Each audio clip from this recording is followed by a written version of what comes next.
Assalamualaikum. Welcome to my YouTube channel. I hope so you all are doing great. Today in this video I am going to discuss a novel River of Fire by कुरुतलैन Haider. इस video में हम basic introduction देखेंगे, कुरुतलैन हैदर के बारे में discuss करेंगे और ये एक लेंथी नॉवल है जिसको इसने डिफरेंट पार्ट्स में डिवाइड किया है। इंशाल्लाह in the next video we will discuss each part and each section in detail with the other long question. So let's start today's video. River of fire एक historical novel है और इसके बारे में कामिल हैदर हैं एक राइटर, उन्होंने लिखा है रिवर ऑफ फायर के बारे में। River of fire is probably the most acclaimed Urdu novel and the magnum opus of Qurratulain Hyder. Q Hyder means Qurratulain Hyder. ये कोटेशन आप किसी भी क्वेश्चन के स्टार्ट में जो है वो ऐड कर सकते हैं। It will beneficial for you in attempting any question related to the river of fire. अब रिवर ऑफ फायर जो है ये एक इम्पॉर्टेंट वर्क कुरुतलैन हैदर का कंसीडर किया जाता है। मैग्नम ऑपस का मतलब है जो सिग्निफिकेंट वर्क, इम्पॉर्टेंट या इन्फ्लुएंशियल वर्क होता है, that is known as the magnum opus. तो रिवर ऑफ फायर जो है वो उर्दू में इसको बहुत अहमियत हासिल है। एक उर्दू नावल जो है कंसीडर किया जाता है इन्फ्लुएंशियल उर्दू नावल, और ये कुरुतलैन हैदर का इम्पॉर्टेंट वर्क भी कंसीडर किया जाता है। अब ये नावल कुरुतलैन हैदर ने लिखा है। She was born in 1927 and died in 2007। She is considered as one of the most influential modern Urdu writer. अब बेसिकली ये बिलोंग करती थी इंडिया से, लेकिन इन्होंने माइग्रेट किया and she wrote about the Pakistani culture, और उन्होंने क्यों किया जो है वो माइग्रेट, और क्यों वो वापस गई, और क्या वजह थी जो उन्होंने पाकिस्तान कल्चर को जो दिखाया, या उन्होंने सब कॉन्टिनेंट की डिवीजन के बारे में जो है वो डिस्कस किया। वो नेक्स्ट क्वेश्चन जब हम वीडियो बनाएंगे उसमें इंशाल्लाह कवर हो जाएगा डिटेल से। The river of fire Aag ka Darya is a landmark in Urdu literature written by Qurratulain Hyder, an Indian novelist and short story writer also known as Ainee Apa. This question can be asked कि इसका नेम क्या था, इसको किस और नेम से जाना जाता था। दैट नेम इज़ एनी आपा। और रिवर ऑफ फायर का उर्दू में जो नेम है वो क्या है, आग का दरिया, और ये उर्दू लिटरेचर में लैंडमार्क है। और कुरुतलैन हैदर जो है वो इंडियन नॉवलिस्ट हैं, नॉवलिस्ट के साथ साथ शॉर्ट स्टोरी राइटर भी हैं। One of the most outstanding and the influential literary names in Urdu literature, river of fire भी इम्पॉर्टेंट है, और उसके साथ साथ कुरुतलैन हैदर का नेम भी बहुत इम्पॉर्टेंट है उर्दू लिटरेचर में। She is best known for her magnum opus आग का दरिया river of fire. The novel was first published in Urdu in 1959 and Heather herself translated into English in 1998 as River of Fire.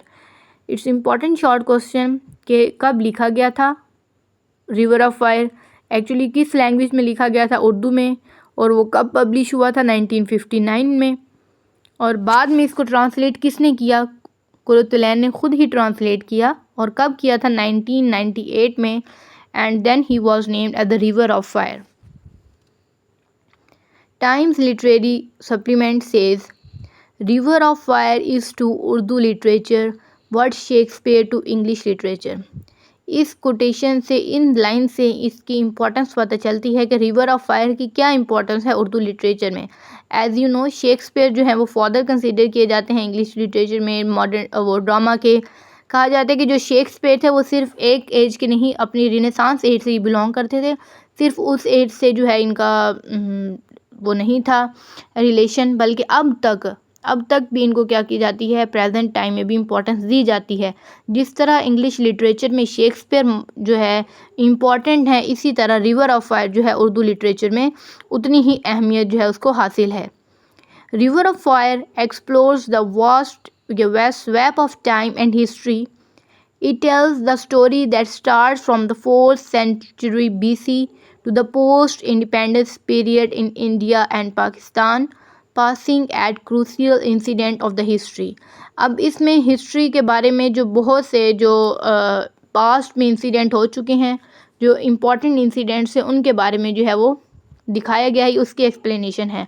और इसमें एक specific time period नहीं बल्कि हमारे पास 4th century से लेकर पोस्ट इंडिपेंडेंस पीरियड तक 1947 और उसके बाद का भी जो कुछ था उसमें इंडिया और पाकिस्तान में जो भी जो है वो इंसिडेंट्स हुए हिस्ट्री में, उन सब के ऊपर जो है वो ये स्टोरी बयान है या बयान की जाती है इसमें। The novel is written from the point of view of believers of Pakistan and depicts their pain in detail, especially towards the climax of the novel. तो बेसिकली इस नावल में जो पॉइंट ऑफ व्यू है वो Pakistanis का दिखाया गया है, किस तरह जो है उनकी पेन, उनको ड्यूरिंग द हिस्ट्री जो उनको फेस करनी पड़ी या डिफ़िकल्टीज़ का सामना करना पड़ा, वो तमाम चीज़ों को इसमें डिस्कस किया गया है। वो मेन पॉइंट ऑफ व्यू है इसमें। और बेसिकली ये towards the climax of the novel में सारा जो है वो एक पाकिस्तानी मैन के बारे में या उसकी पेन को जो है वो शो किया गया है। In short, Hyder provides the traumatic partition of the Indian subcontinent into 2 nation states. As you all know के subcontinent was divided into the 2 nations, India and Pakistan. The novel covers more than 2000 years.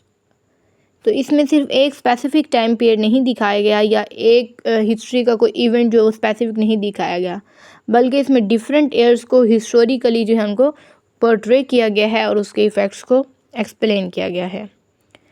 Times Nation describes the novel as one of the Indian subcontinent's best non novels. तो ये times nation newspaper है और उन्होंने Indian सब continent का best non novel में से एक नावल करार दिया है, किसको? रिवर ऑफ फायर को। ये स्टार्ट में मैंने आपको यहाँ पर बताया था कि जो एक राइटर जो कोटेशन लिखते हैं हिस्टोरिकल नावल के स्टार्ट में, तो यहाँ पर कामिल हैदर नहीं कामिल अहसन है, तो ये करेक्ट कर लीजिएगा। आई होप सो कि आपको समझ आ गई हो, एंड इंशाल्लाह in the next video I will discuss the other parts in detail. अल्लाह हाफिज़।